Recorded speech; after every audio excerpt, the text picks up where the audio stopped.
Welcome in, Notre Dame Fighting Irish, the good, the bad, the ugly, the Gigs Higgs edition. Thanks for stopping in. If you're out there watching on YouTube, happy Monday, Tuesday, whatever day it is. We go live every Monday morning, 6 a.m. Eastern Time on YouTube, or you can catch us live on Twitch Sunday afternoon, 4 p.m. So here we are.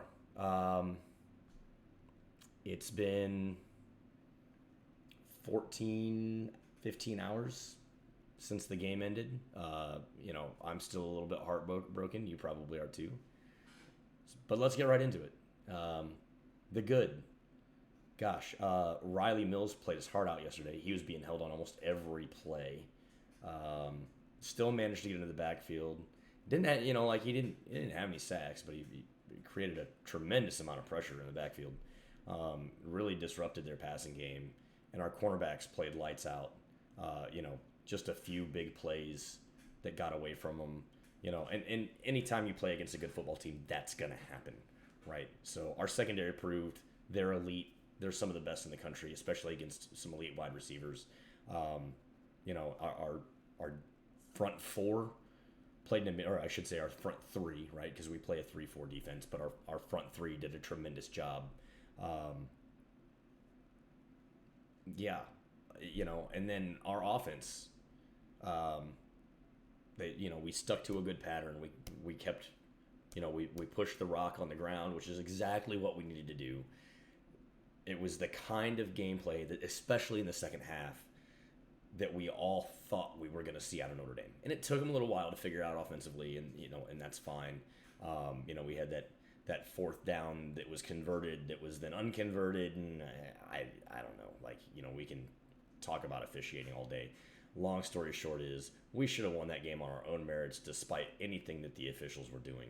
And as I mentioned in the before starting to record this in the Twitch channel, we played the most complete 27 minutes of football that we have seen Notre Dame play maybe in the last 2 years. And what I mean by that is the second half, right?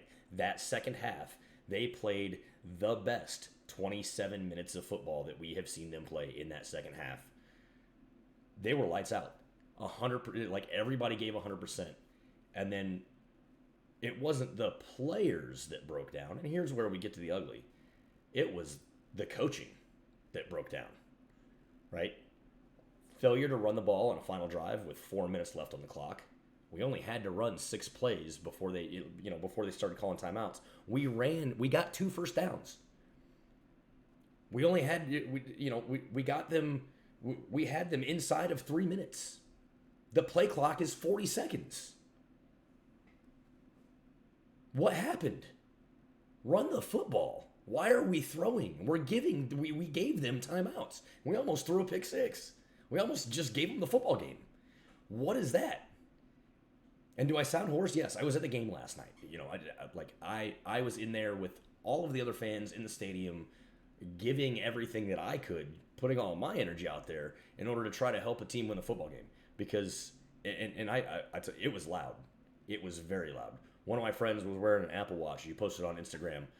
Sound was above 100 decibels at one point in time. It was phenomenal. And I've got some clips that I'll share on Instagram and TikTok of just like how much energy was in that stadium. And the fact of the matter is, we had them at first and goal with 4 seconds to go on the 1 yard line, and only 10 guys on the field, and we lost by an inch. Now I know we say football is a game of inches, right? But imagine if we had that other guy on the field. Imagine if we actually had all 11 people in the field. They ran at the defensive end, tackle spot that was vacant. That's got to give us the inches that we need.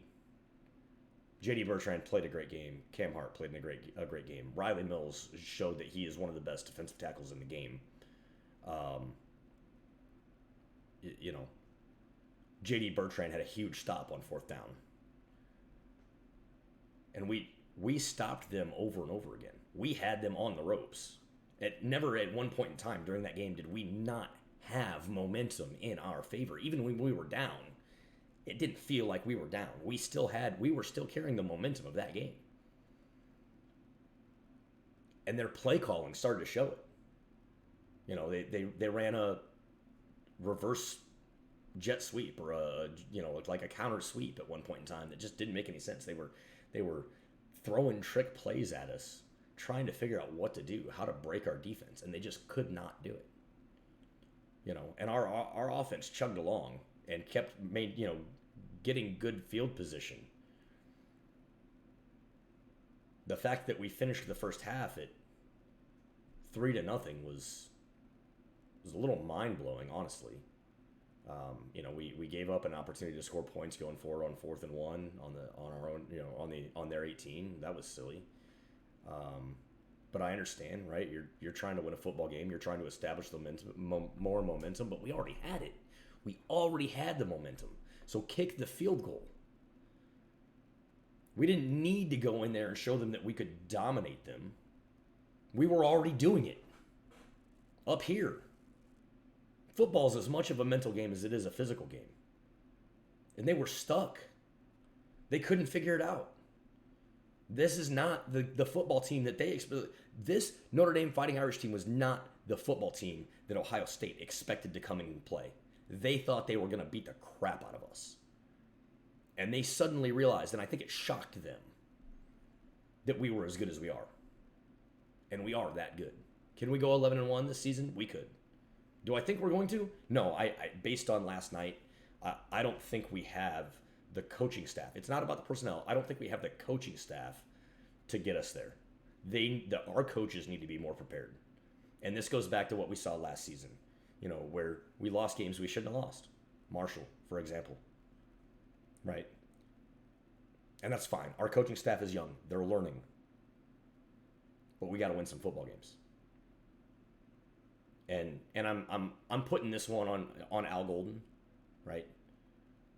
You got to learn to count to 11. You cannot finish a game and not have all 11 guys on the field after you call the timeout. You can't do it. Now, I recognize that his efforts are what got us there, right? That even got us to the point where that mistake could be made. And that needs to be acknowledged. He did a phenomenal job coaching us up to there. But you're a veteran. He's a veteran, right? He's a veteran defensive coordinator. Those are the kinds of mistakes you can't make. Why?